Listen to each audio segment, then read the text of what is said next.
Accumulation des déchets composés de plastique et de ses dérivés un peu partout dans l'environnement, qu'ils soient légers, résistants ou abordables, on estime à plus de 10 tonnes le volume de matière plastique produit chaque seconde à travers le monde. Ces matières, hélas, qui ont une longue durée de vie, se retrouvent jetées dans la nature. Au fil de sa lente dégradation, environ 1000 ans pour le polystyrène, 5 à 1000 ans pour les bouteilles plastiques et 400 ans pour les sacs plastiques. Ces matières, selon les experts, font peser d'importantes menaces sur les habitats terrestres, aquatiques et sur les écosystèmes forestiers. Pollution plastique sur l'environnement, quelle solution pour endiguer le mal? La question, nous l'adresserons à notre invité. Paul Ndongmo, puisqu'il s'agit de lui, est le fondateur et coordonnateur de l'organisation régionale African Environment Network. Il est également environnementaliste, expert des questions liées au changement climatique, à la biodiversité, coordonnateur adjoint du groupe de travail sur la pétrochimie au sein de la coalition internationale sur le plastique, formateur et observateur, consultant des Nations Unies pour toutes les négociations liées à l'environnement. Nous irons aussi sur le terrain de l'action pour vous montrer comment les associations se mobilisent pour réduire la pollution plastique sur l'environnement. Voilà le sommaire de votre magazine Envers du décor. 26 minutes pour changer d'habitude et non pas la planète. Bienvenue à tous.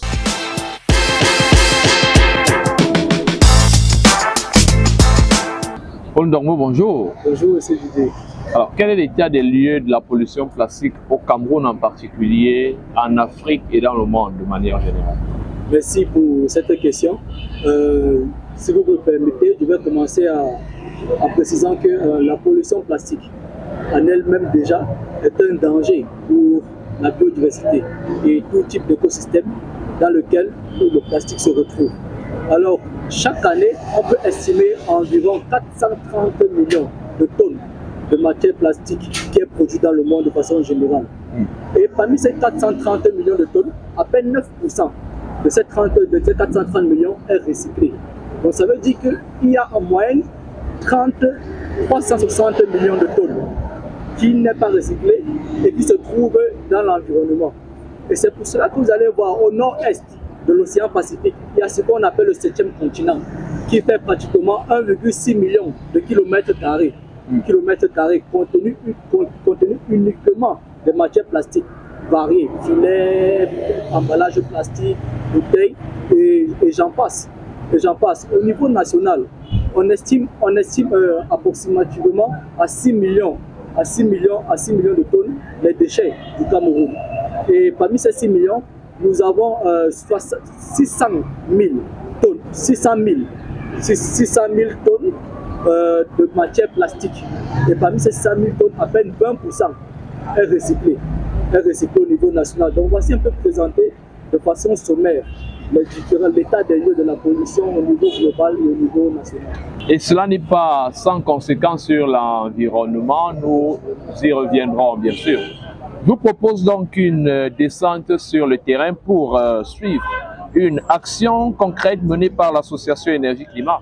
Elle a organisé récemment une opération de collecte des déchets plastiques dans la ville de Yaoundé. Nos équipes les ont suivis. Le compte rendu de l'activité, c'est dans cet élément de Yolande Oumouben. Nous sommes l'association qui lutte contre la pollution des déchets plastiques. Donc le but aujourd'hui, c'est de faire une collecte de déchets de tout ce qui est plastique. Chasuble jaune sur le torse, masque de protection fixé sur le visage, main gantée, les bénévoles de l'association Énergie-Climat sont parés pour assainir leur environnement. Le long de l'itinéraire, ils ramassent tous les déchets plastiques qui traînent dans la nature.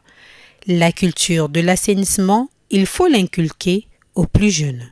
Le motif qui m'a fait que je puisse enlever ces plastiques, ce sont les maladies. Les effets pervers de la pollution plastique sur la santé humaine sont nombreux. Ils sont en grande partie responsables des affections respiratoires, engendrent une dégradation de notre système de défense du fait des infections microbiennes et a par conséquent une incidence sur la mortalité à court et à long terme. Les populations doivent en prendre conscience et s'engager pour investir la courbe. Nous sommes conscients que pour éradiquer le plastique à lui-même, c'est sur l'utilisation, après, c'est sur la destinée du plastique après son utilisation. Donc, il y a plusieurs utilisations. Il y a la transformation en produits de bâtiments publics, en produits de bâtiments de travaux publics, comme les pavés. Il y a la transformation pour l'industrie du textile. Il y a certains habits qu'on fait déjà avec le maillot, les plastiques. S'il est difficile d'éradiquer le plastique de nos usages au quotidien, une bonne gestion peut atténuer son impact sur la pollution de l'environnement. Il faudrait sensibiliser. La sensibilisation passe par la formation, l'éducation du plastique. Qu'est-ce que je fais d'une bouteille d'eau après que je l'ai vidée? Une bonne utilisation du plastique nous permet d'avoir un impact durable sur l'environnement. Il faut en urgence investir dans des infrastructures de collecte et de recyclage afin que les déchets plastiques ne soient plus jetés dans les décharges, brûlés à l'air libre ou déversés dans le milieu marin. Alors, nous venons de regarder Paul Ndogmo, ce élément de Yolande Nobel. Et cela va sans dire que le recyclage des matières plastiques notamment s'impose en nous. Effectivement, M. Didier. Le recyclage entre dans une approche de l'économie circulaire. Et on peut voir que les bouteilles plastiques collectées par cette organisation probablement sera destiné à une entreprise en charge du recyclage. Donc ces déchets collectés est une matière première pour une entreprise lambda, pour qu'au ressorti de là, elle a un produit fini qu'elle commercialise sur le marché. Et là, ça génère de l'emploi, ça crée des richesses et ça contribue aussi à vraiment apporter une part de solution à cette pollution plastique dont nous célébrons à cette journée de l'environnement. Alors, le recyclage des matières plastiques, justement, obéit à une méthodologie. Laquelle, selon vous? Ok, merci pour la question. Vous savez, le recyclage des matières plastiques, je peux dire que cette notion est très sensible.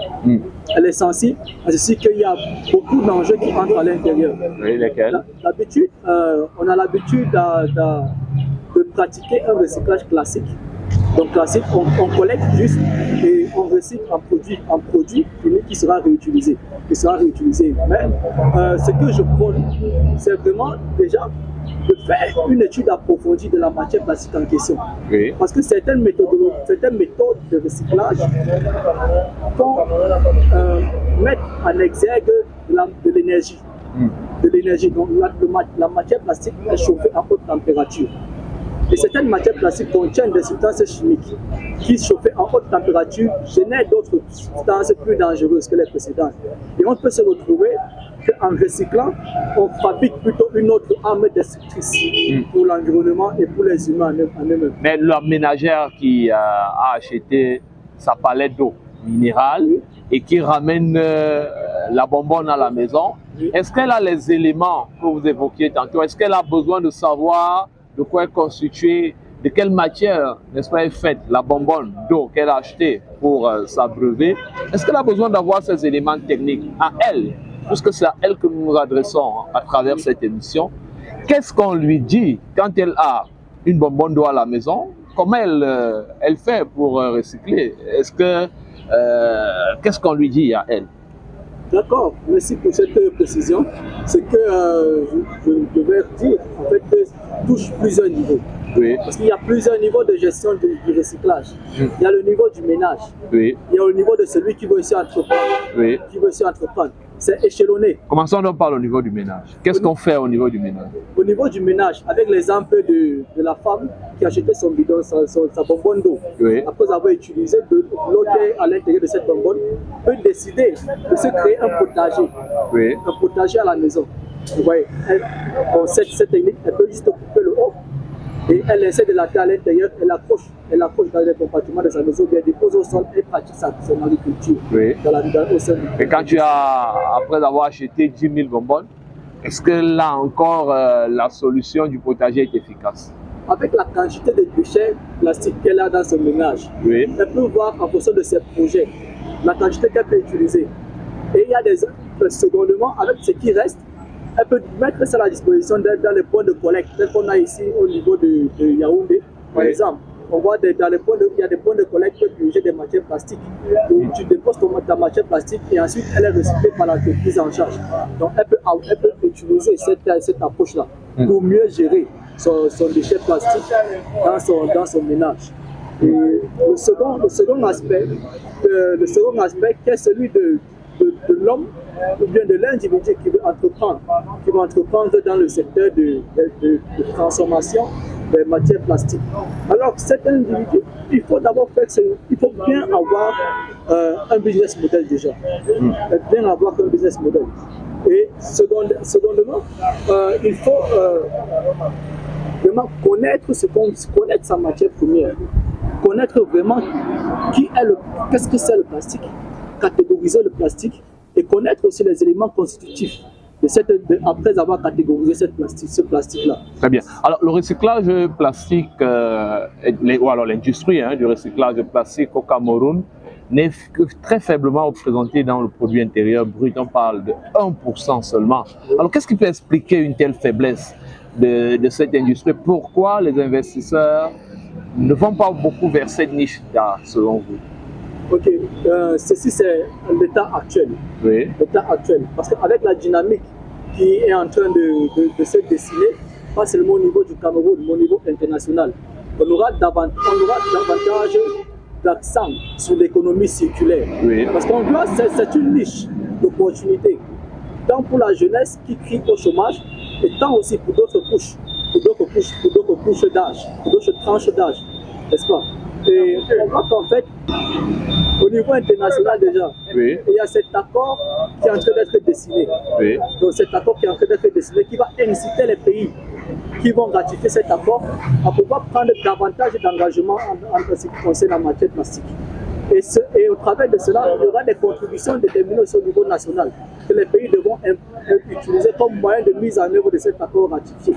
Et cela va inciter les gouvernements à mettre l'accent sur des politiques renforcées ou créer de nouvelles politiques en ce qui concerne l'économie circulaire. Pour que cette question de matière plastique soit véritablement adressée et que l'implication des jeunes et de d'autres tranches d'âge sera davantage renforcée à l'intérieur. D'où la proportion de 1% qui risque avec une grande probabilité d'augmenter avec le temps. D'augmenter avec le temps. Donc voici un peu... Est-ce qu'en termes de prévision, il y a une fourchette dans laquelle vous les environnementalistes, vous les experts, vous projetez? Effectivement.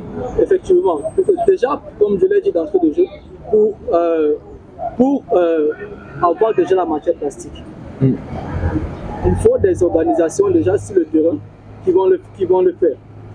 Secondement, l'analyse de cette matière plastique, l'analyse de l'environnement dans lequel la matière plastique se trouve. Nécessairement, il faudra faire appel à des environnementalistes. Il faudra faire appel à des ingénieurs en hygiène, qualité et environnement.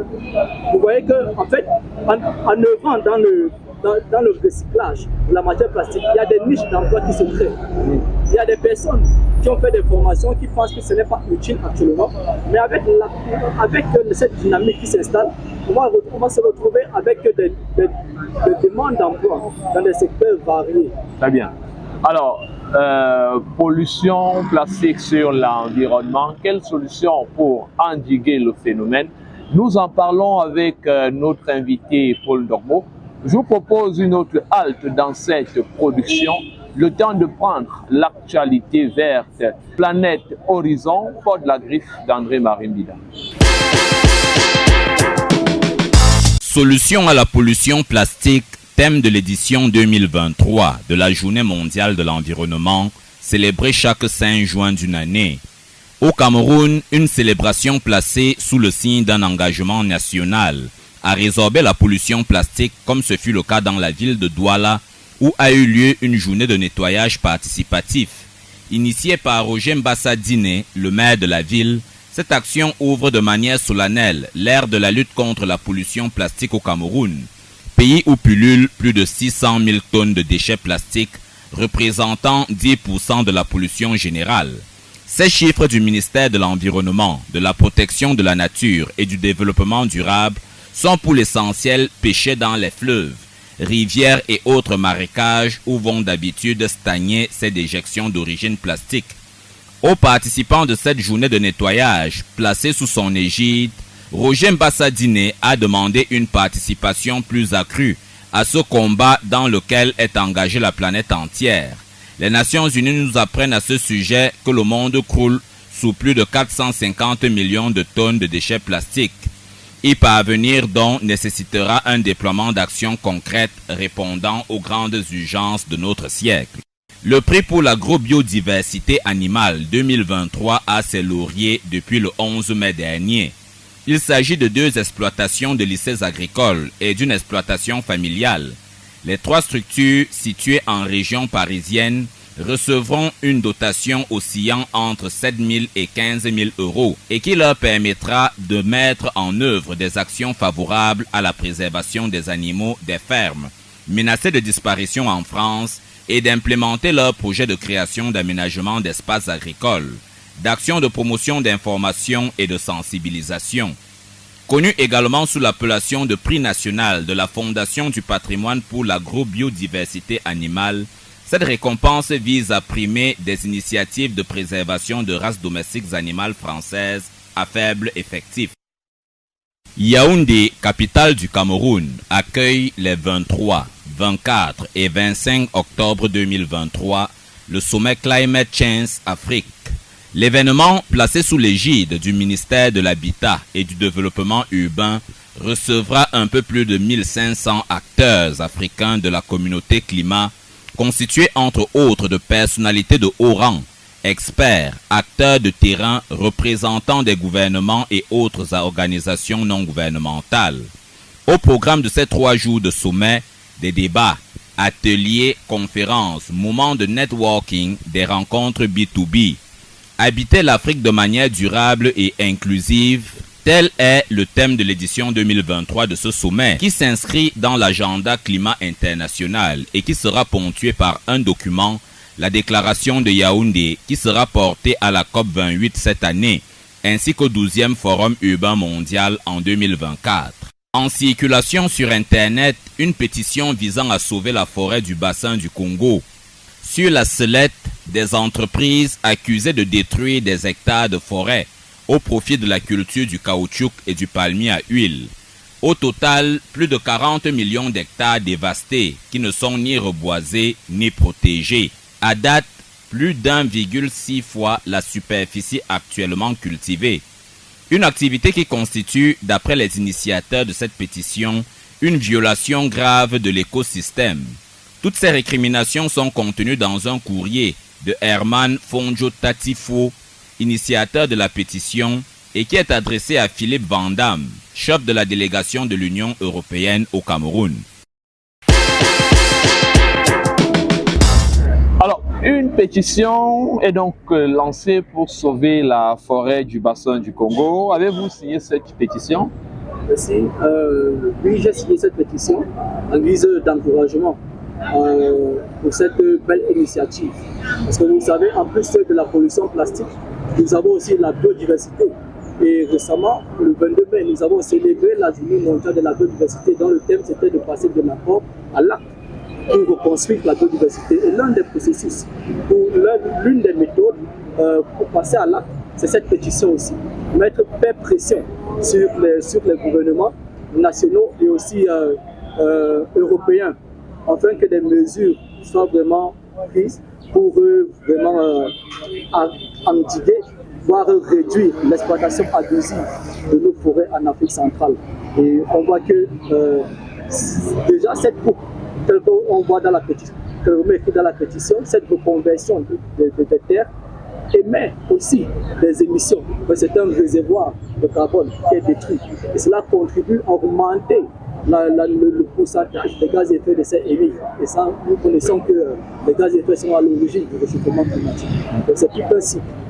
Alors, quelle solution vous préconiseriez pour réduire à sa portion mais vraiment la plus congrue, la pollution des matières plastiques sur l'environnement? La solution est à plusieurs échelles.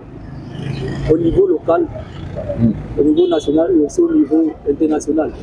Au niveau local, accentuer vraiment les sensibilisations et les méthodes de recyclage à domicile pour les ménages.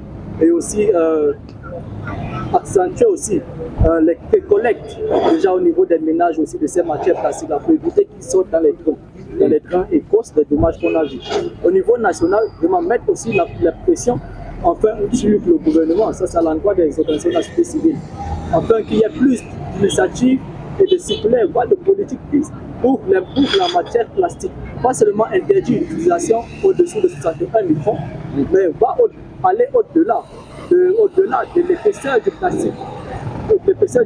Au niveau international, nous déjà en tant qu'African Environmental Network, on œuvre pour un accord qui engage les producteurs par excellence de ces matières plastiques-là. Parce qu'il faut aussi attaquer au niveau de la production. Et cela s'intègre dans les négociations intergouvernementales qui se poursuivent. Donc ça a démarré depuis 2022. Et l'objectif, c'est que d'ici fin 2024, on parvienne à avoir au niveau international un accord juridiquement contraignant sur la pollution plastique et la vie marine. Donc ce sont les différents niveaux d'action. Mener des plaidoyers au niveau international, régional et national, tout en œuvrant aussi sur le terrain, principalement en amont, afin que le problème de la matière plastique soit vraiment endigué et maîtrisé au maximum possible. Très bien. Alors, descendons sur le terrain. Je vous amène à Douala à présent. C'est là-bas, dans la capitale économique du Cameroun, que nous avons repéré la bonne pratique environnementale. La start-up Bottle Furniture collecte des bouteilles plastiques auprès des ménages qu'elle transforme ensuite en divers produits. Tato Kamdem nous en dit plus.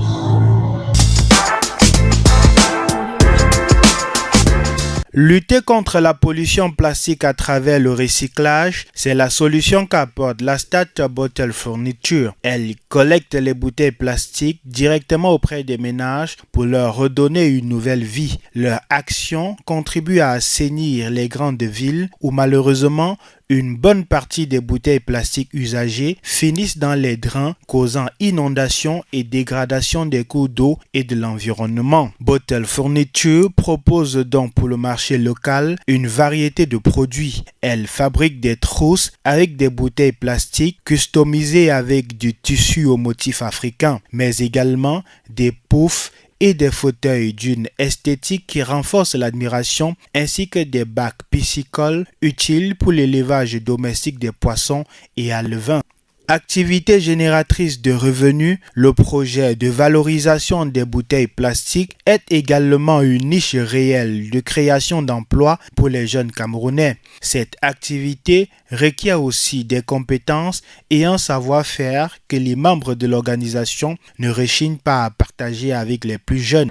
Cette activité a fort impact social qui participe non seulement à sensibiliser, mais aussi à les former sur les enjeux socio-économiques et environnementaux liés à la gestion des déchets plastiques, mérite une plus grande attention des pouvoirs publics et des partenaires au développement pour un développement efficient des villes vertes et durables. L'émission touche à sa fin. Un dernier mot pour nous. Déjà un encouragement à toutes les organisations nationales qui œuvrent dans l'assainissement de nos différentes villes. Et on a vu l'exemple des cas pratiques, que ce soit pour Bottle Furniture, que ce soit pour Énergie Climat, des initiatives encouragées. Et aussi travailler en synergie. Plus nous sommes forts, plus nous sommes d'un commun accord, plus notre force se fait ressentir tant sur le terrain qu'au niveau des différentes négociations qui touchent la matière plastique. Donc ensemble, nous devons œuvrer pour assainir notre environnement, comme ensemble, nous devons œuvrer pour faciliter le recyclage de ces différentes matières plastiques. Et ensemble, définitivement, nous devons œuvrer pour mener des plaidoyers au niveau régional et international afin que les responsables puissent vraiment payer, si on peut le dire ainsi. Merci infiniment. Un charbon n'a jamais suffi pour faire un feu. Et donc, il est important que toutes les énergies se mettent ensemble pour endiguer le mal. Merci de nous avoir regardés. Un grand merci à nos équipes éditoriales et techniques coordonnées par Hassem Mezang qui s'est mise au vert pour les raisons de la cause. N'oubliez pas notre credo, changez d'habitude, non pas la planète. Récitez-le, mettez-le surtout en pratique. Salut!